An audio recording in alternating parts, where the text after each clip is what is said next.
Tushuntira oldimmi? Har bir, keyin men bolaga qaraganda ham, bolada hech qanaqa haqqimiz yo'q degani ham shu-da, qizlar. Siz o'zingizni missiyingizni bajaring. Sizdan kelgan, sizni bachadoningiz orqadan kelgan bu yerga bolalar, u sizni bolalaringiz emas. U sizniki emas deganda uni ko'chaga haydab yuboring demayapman. Prosta 100% yopishib olib meniki demang. Siz prosta eringizdan yotib qo'ygan uchun tuqqaningiz yo'q uni. Alloh taolo bermasa 10 marta yotsangiz ham tug'masdingiz. U farzand bor-ku, u Allohga kerak. Uni o'zining missiyasi bor. U bekorga kelmagan bu dunyoga. Har bir bandani Alloh taolo bu dunyoga jo'natadi. O'zining missiyasini olamga berib ketish kerak aslida bandasi. Biz esa olib bo'kib o'lgandek olamiz hammamiz. Bolamga, navaramga, qizimga olish kerak. Berish kerak bu dunyoda. Biz berish uchun kelganmiz. Olamga berishimiz kerak. Ahamiyat bering-da, olamga berayotganlar boyib yotibdi.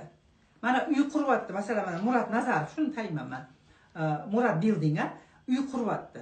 Nima beryapti O'zbekistonga? Katta uylar beryapti. Shuning uchun ham olam unga normalniy pul beradi. Siz nima berdingiz olamga?